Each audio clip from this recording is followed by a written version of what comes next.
Alright, so I'm gonna try and show how to open up this MSI. I don't know how to pronounce this. Aegis or Aegis 216 US. So it looks like somebody tried to take this apart already because screws are missing. So I don't know how accurate this disassembly video will be, but I'll show based on what's here how to take it apart. So under these ear things, these are actually just decorative. There's nothing there. I don't think you need to remove them for anything, but there's one screw. So if you remove this, use a PH1 or a J1 screwdriver and take the one screw out. Once you remove the screw, then you can actually slide this up and then you can pull it out. So here you can see it has like hooks. There's nothing really in there. It's just plastic. So yeah, I don't see any wires or anything.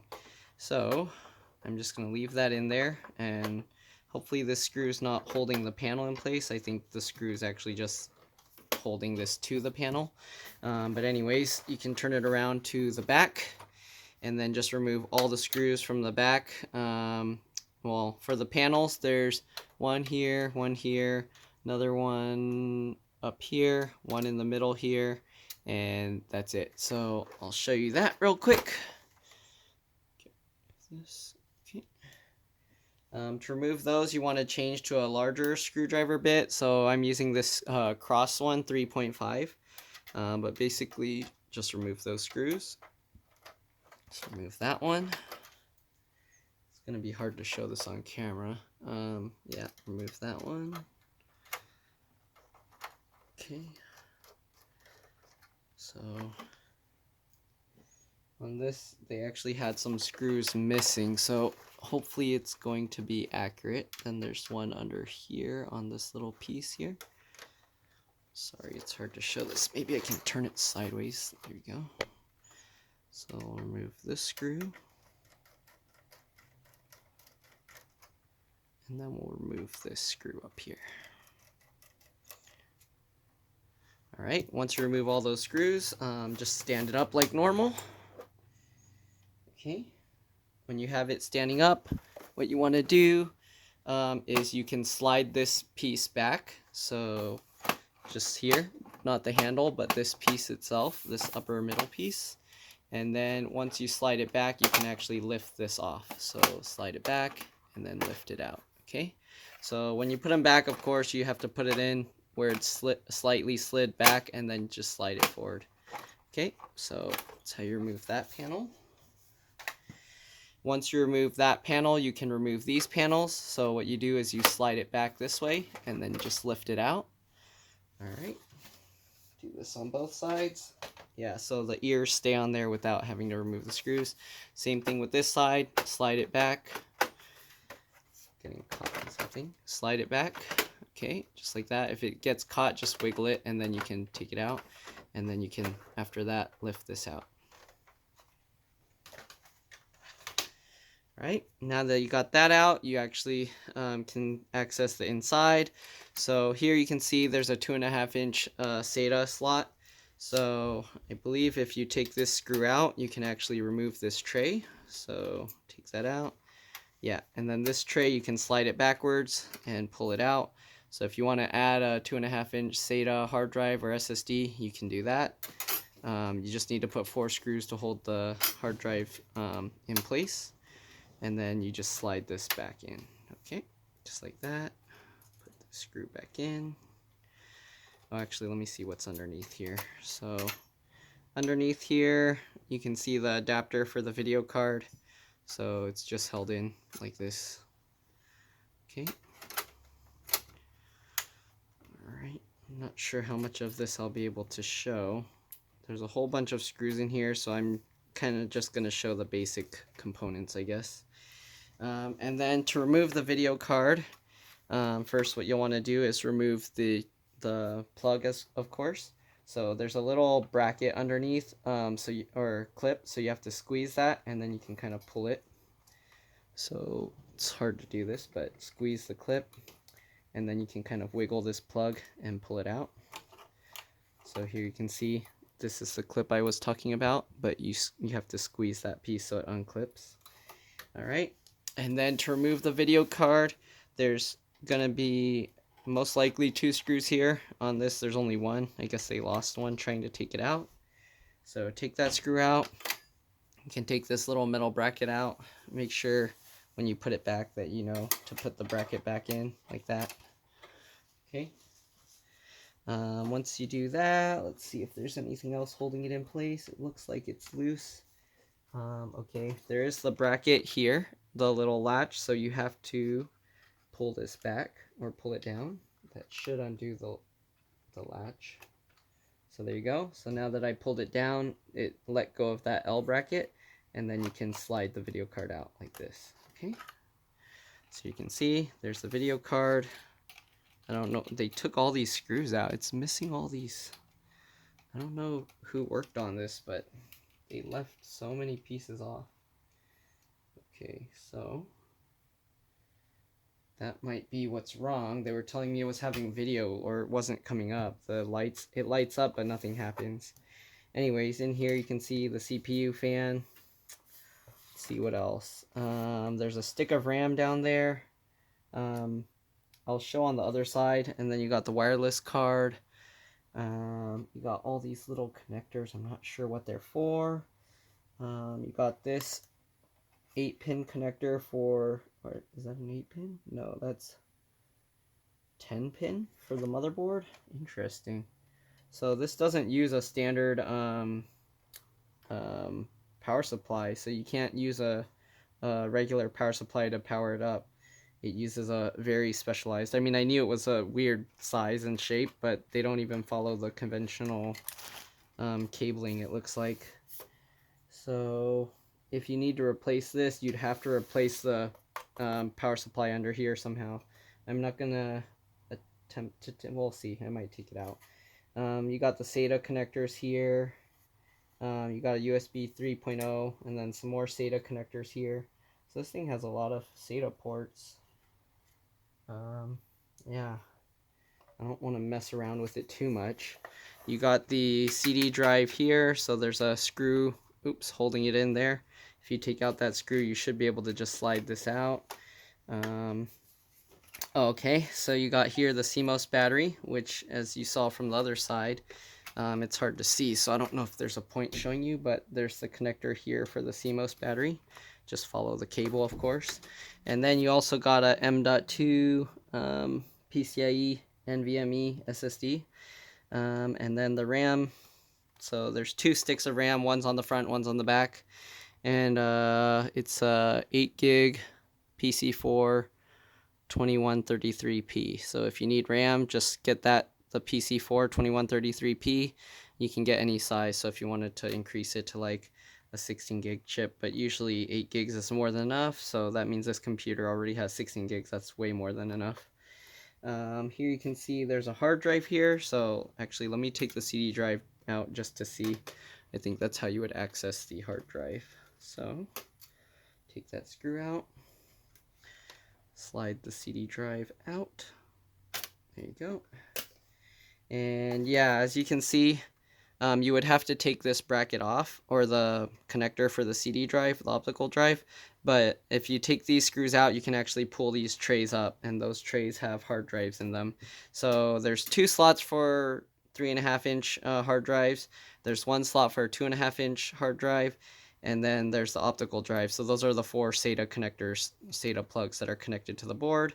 And yeah, and then there's also a M.2 SSD. So this thing has a lot of room for a lot of storage, which is very nice. Let's see. So I'm going to see about the power supply. They think that the power supply is bad. Usually the error that I'm seeing, it's probably either a video card or a bad stick of RAM. So it lights up, but nothing happens. There's some rare instances where it's the power supply, but yeah, I'm kind of doubting that's the issue. Let me see if I can take this bracket out. I'm wondering how that's held in place. So this bracket is blocking everything. It has a fan. It looks like there's 2 screws, 1 screw here, 1 screw here, and then 2 more screws on the back here. So I'm going to try removing those and see if that allows me to take that piece out. Let's see here.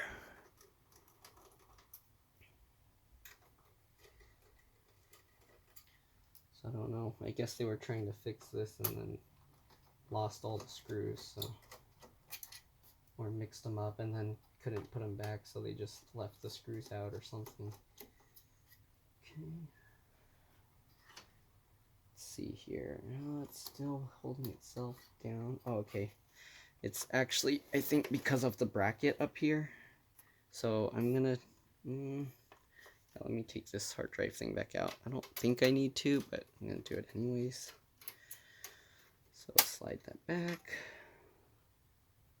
Yeah, there's not really anything there. So I think this should just come out. I don't know what's holding it. Oh yeah, it just comes out. Okay. So this whole piece comes out with the adapter for the video card.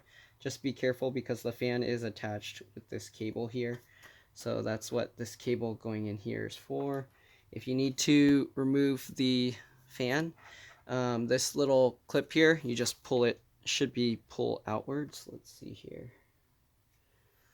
Oh, it's difficult to do because there's not much slack. Okay, let me put this back in there first.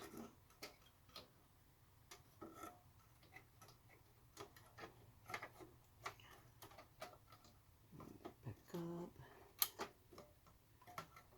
Alright, let's put this back in temporarily and then see if I can pop this out. Okay. So this piece, a lot of times you have to kind of like push it in while you pull this bracket up, but I don't know, it doesn't want to come out. Oh, okay. This one, actually, the clip, you just push it down and then it opens up. So if you need to open that latch, it's actually pretty simple. It clips in like that, and then to take it out, you just push it down. Okay, usually you have to pry it out, so that's nice. Alright, so we'll pull this thing back out again. Alright, get the cabling out. So you got the fan connector. It plugs in down here. Okay, so you take that out. It's a standard fan connector.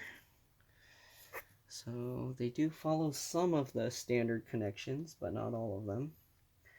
Alright, so here you can see underneath, there's not really much.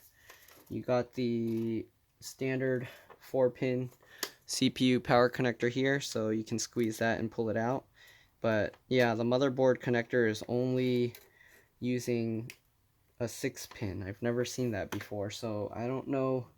I'd have to get the same exact power supply here to try that. But yeah, this interesting design. Okay, so the CPU looks like you can upgrade it if you take the screws out, and then you can flip this, you can slide this clip like a regular motherboard. Alright, I don't know what all these connectors are for. So the CMOS battery is this smaller one. Then you got this bigger cable here. I don't know, they probably go to the front for like the power buttons and stuff. I don't want to yank everything out. Okay. Alright, so I'm going to see if taking all these screws from the bottom out allow me to access the power supply. And then we'll end the video there. I'm just going to remove all the screws from here, from the bottom, and see if I can pull this plate off and potentially access the power supply. And if I can, then that's good. Alright, so just remove all the screws from the bottom. Yeah, they must have lost a bunch of these screws. I don't know what they did with them. Okay.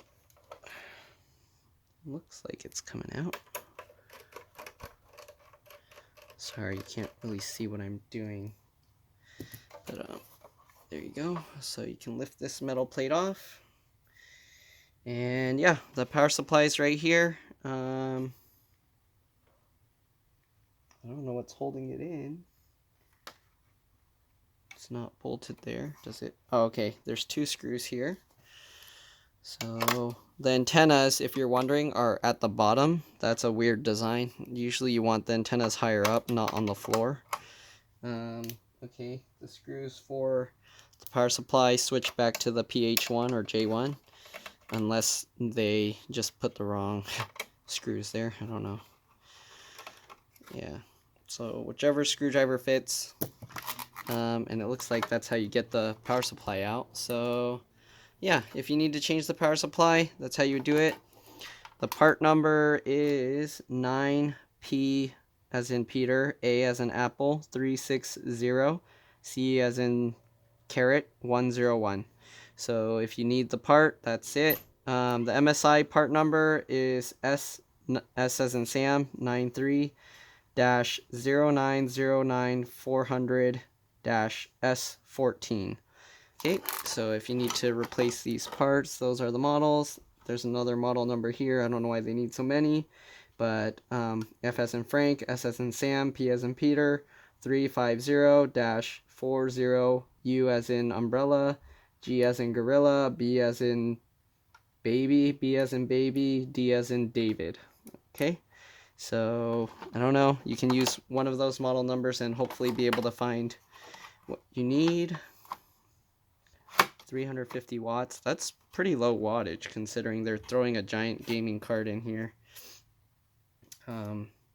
Yeah, I don't know what the power or the video card and the processor are in here because this is a customer's computer.